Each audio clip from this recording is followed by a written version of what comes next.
ফোনের স্ক্রিনটা অন করলেন, দেখলেন কোনো নোটিফিকেশন নেই, আর একটা দীর্ঘশ্বাস ফেলে আবার স্ক্রিনটা বন্ধ করে দিলেন। আমি জানি কেউ একজন ওই স্ক্রিনের ওপারে আছে, যার একটা ছোট্ট মেসেজের অপেক্ষায় আপনি আজ সারাদিনে কতবার যে ফোনটা চেক করেছেন তার হয়তো কোনো হিসেব নেই। আচ্ছা, আপনাকে একটা সত্যি কথা জিজ্ঞেস করি। আপনার কি কখনো এমন হয়েছে মানুষটা রোজ নিয়ম করে আপনার স্ট্যাটাস দেখছে, অনলাইনেও থাকছে, কিন্তু নিজে থেকে একটা মেসেজও করছে না? এই সময় মাথার মধ্যে একটাই প্রশ্ন ঘোরে, ও কি আমাকে পুরোপুরি ভুলে গেছে? কিন্তু সত্যিটা হলো এটা এতটাও সহজ নয়।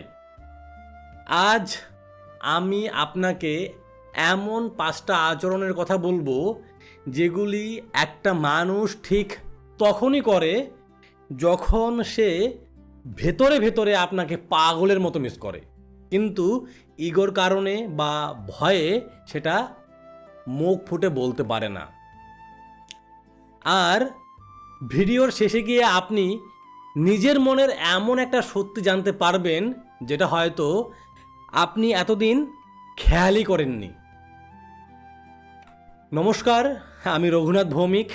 তাহলে চলুন 5টি আচরণ দেখে নিই। আর হ্যাঁ, এখনই লাইক করে রাখুন, না হলে পরে ভুলে যাবেন। প্রথম আচরণটা হলো হঠাৎ করে কোনো পুরনো কথার রেশ টেনে আনা। আপনি খেয়াল করে দেখবেন যে মানুষটা আপনাকে সত্যিই মিস করে, সে হঠাৎ করেই এমন একটা টপিক তুলবে যেটা সে আর আপনি, মানে আপনারা দুজনেই শুধু জানেন। হয়তো পুরনো কোনো একটা গান, আপনাদের আড্ডার কোনো একটা জায়গা বা কোনো একটা ছোট্ট মজার ঘটনা হঠাৎ কথা প্রসঙ্গে বলবে, আজ রাস্তা দিয়ে যাওয়ার সময় ওই ক্যাফেটা দেখলাম, বা মনে আছে সেদিন কি হয়েছিল। এটা কিন্তু কোনো অ্যাক্সিডেন্ট নয়। মানুষ যখন কাউকে মিস করে তখন তার মন বারবার সেই পুরনো সময়টাতে ফিরে যেতে চায়, যখন আপনাদের মধ্যে সব কিছু সুন্দর ছিল, খুব সহজ ছিল ওই সময়টাতে। সে আসলে চায় এই স্মৃতির হাত ধরে আপনিও একটু রেসপন্স করুন, কিন্তু সরাসরি তোমাকে মিস করছি এই কথা বলতে তার ইগোতে লাগে বা সে ভয় পায় যদি আপনি ইগনোর করেন। তাই সে এই ঘোরানো রাস্তাটা বেছে নেয়। দ্বিতীয় আচরণটা হলো আপনার জীবনে এখন কে আছে সেটা জানার একটা অদ্ভুত কৌতূহল। সে আপনাকে সরাসরি কখনোই জিজ্ঞেস করবে না তুমি কি এখন নতুন করে কাউকে ভালোবাসো, কিন্তু সে ঠিকই ঘুরিয়ে আপনার খবর নেওয়ার চেষ্টা করবে। হয়তো হঠাৎ বলবে, কি ব্যাপার, আজকাল তো তোমাকে বেশ খুশি খুশি লাগে, অথবা আপনার কোনো একটা ছবিতে কমেন্ট করে বসবে, এটা কার সাথে ছবি তুললে। এই কথাগুলোর পেছনে কাজ করে এক ধরনের অস্থিরতা। মানুষটা আসলে বুঝতে চায় আপনার জীবনে তার যে জায়গাটা ছিল সেটা কি এখনো ফাঁকা আছে, নাকি সেখানে অন্য কেউ চলে এসেছে। তবে হ্যাঁ, এখানে একটা ব্যাপার আমাদের খুব পরিষ্কার করে বোঝা দরকার। সে আপনার খোঁজ নিচ্ছে মানেই যে সে কাল আপনার কাছে ফিরে আসবে, বিষয়টা কিন্তু এমন নয়। এটা শুধু এইটুকু বোঝায় যে আপনাকে নিয়ে তার মনে এখনো একটা জায়গা আছে যেখানে সে মাঝে মধ্যেই উকি মেরে দেখে। 3 নম্বর আচরণটা একটু কষ্টের। হঠাৎ হঠাৎ করে খুব কাছে আসে আর ঠিক তারপরেই আপনার থেকে দূরে সরে যাওয়া। ধরুন অনেক দিন পর হঠাৎ তার মেসেজ এলো, অনেকক্ষণ কথা হলো, আপনার মনে হলো যাক হয়তো সব কিছু আগের মতো ঠিক হয়ে যাচ্ছে। ঠিক পরের দিনই সে আবার আপনার মেসেজ সিন করে চুপ করে রইল। আপনি বসে বসে ভাবছেন কাল তো সব ঠিক ছিল, তাহলে আজ আবার কি হলো? এই যে ওঠা নামা, এই কাছে আসা আর দূরে যাওয়ার খেলা, এটাই আপনাকে সবচেয়ে বেশি কষ্ট দেয়, হ্যাঁ কি না বলুন? কারণ এই অনিশ্চয়তাটাই আপনাকে তার দিকে আটকে রাখে।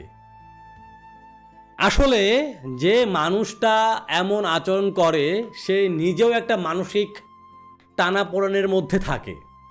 এক মুহূর্তে তার মনে হয় ওর সাথে কথা না বলে আমি থাকতে পারছি না, আর ঠিক পরের মুহূর্তেই সে ভয় পায় যদি আবার আগের মতো জড়িয়ে পড়ি, যদি আবার কষ্ট পাই। তার ভেতরের এই দ্বন্দ্বটাই আপনার উপরে এসে পড়ে আর আপনি কনফিউজড হতে থাকেন। কিন্তু এখানেই ব্যাপারটা শেষ নয়। এবার একটু অন্য একটা দিক খেয়াল করুন।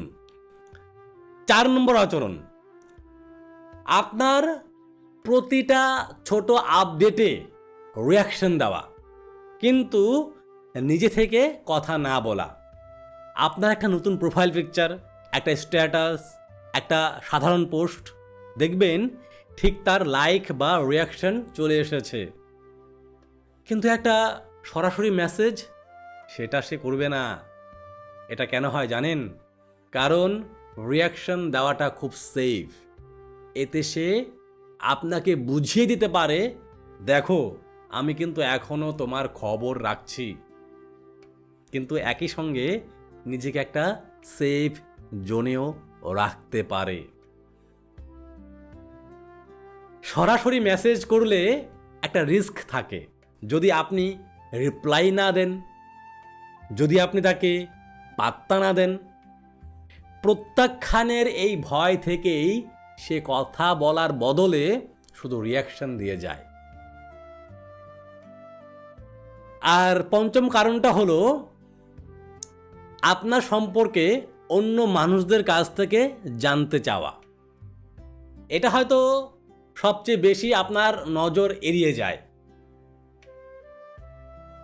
আপনাদের কোনো কমন ফ্রেন্ডের সাথে তার কথা হলো, আর কথার ফাঁকে খুব ক্যাজুয়ালভাবে সে জিজ্ঞেস করে বসলো, ও কেমন আছে আজকাল। এমন একটা ভাব করবে যেন এটা শুধুই একটা সাধারণ খোঁজ নেওয়া। কিন্তু একবার ভেবে দেখুন তো, দুনিয়ায় এত মানুষ থাকতে ঠিক আপনার কথাই কেন তার মুখে বারবার উঠে আসে? মানুষ যাকে মন থেকে সত্যি মুছে ফেলে তার খবর নেওয়ার কোনো আগ্রহই তার থাকে না, কিন্তু যাকে ভুলতে পারে না অথচ সরাসরি কথা বলার সাহসও পায় না, তার সম্পর্কে জানার এই চোরা ইচ্ছেটা সব সময় থেকে যায়। এখন আপনাকে আমি একটা সত্যি কথা বলি, যেটা শুনতে একটু কঠিন লাগতে পারে। এই 5টা আচরণ দেখে আপনার হয়তো মনে হচ্ছে তাহলে সে নিশ্চয়ই আমাকে ভালোবাসে, সে নিশ্চয়ই আমার কাছে ফিরে আসবে। কিন্তু এভাবে ভাবলে আপনি নিজেই নিজেকে আবার কষ্ট দেবেন। কাউকে মিস করা আর তার কাছে ফিরে আসার সিদ্ধান্ত নেওয়া, এই দুটো সম্পূর্ণ আলাদা জিনিস। একজন মানুষ আপনাকে প্রচণ্ড মিস করতে পারে, আপনার কথা ভেবে রাতে তার ঘুম নাও আসতে পারে, কিন্তু তারপরও সে নিজের জীবনে এগিয়ে যাওয়ার সিদ্ধান্ত নিতে পারে। কারণ অনেক সময় আমরা মানুষটাকে নয়, বরং তার সাথে কাটানো সুন্দর অভ্যাসগুলোকে মিস করি। আপনার ছেড়ে যাওয়া শূন্যস্থানটার সাথে মানিয়ে নিতে তার যে সময়টা লাগছে, ঠিক সেই সময়টাতেই এই ছোট ছোট আচরণগুলো বেরিয়ে আসে। এবার একটু নিজের দিকটাও ভেবে দেখুন তো। আপনি যদি এতক্ষণ ধরে এই ভিডিওটা দেখে থাকেন, তার মানে আপনার মনেও নিশ্চয়ই একটা মানুষের মুখ ভাসছে। কিন্তু নিজেকে একটা প্রশ্ন করুন তো, আপনি কি সত্যি আজও মানুষটাকে মিস করছেন, নাকি আপনি শুধু তার কাছ থেকে একটা উত্তর খুঁজছেন, একটা ভ্যালিডেশন খুঁজছেন যে আপনি তার জন্য যথেষ্ট ছিলেন কিনা? অনেক সময় আমরা মানুষটাকে নয়, শুধু একটা উত্তরের আশায় নিজেকে আটকে রাখি। সত্যিটা হলো, কেউ আপনাকে মিস করছে কিনা সেটা আপনার কন্ট্রোলে নেই, কিন্তু আপনি নিজের মনের শান্তিটা কার হাতে তুলে দেবেন সেটা সম্পূর্ণ আপনার হাতে। যে মানুষটা নিজের ইচ্ছায় দূরে আছে, তার ফিরে আসার অপেক্ষায় নিজের আজকের দিনটা নষ্ট করা, এটাই বোধহয় আমাদের জীবনের সবচেয়ে বড় ভুল। আপনার জীবনে কি এমন কোনো মানুষ আছে যার সাথে এই সময় এই কথাগুলো মিলে গেল? আপনার কি মনে হয়, কোন আচরণটা আপনি সবচেয়ে বেশি খেয়াল করেছেন? আমাকে কমেন্ট করে জানাতে পারেন। আর কথাগুলো যদি আপনার মনের মতো হয়, আপনার নিজের জীবনের গল্প বলে মনে হয়, তাহলে ভিডিওটাতে একটা লাইক করে, ফেসবুকে দেখে থাকলে ফলো করবেন, ইউটিউবে দেখে থাকলে চ্যানেলটা সাবস্ক্রাইব করবেন। ভালো থাকবেন, নিজের খেয়াল রাখবেন। নমস্কার।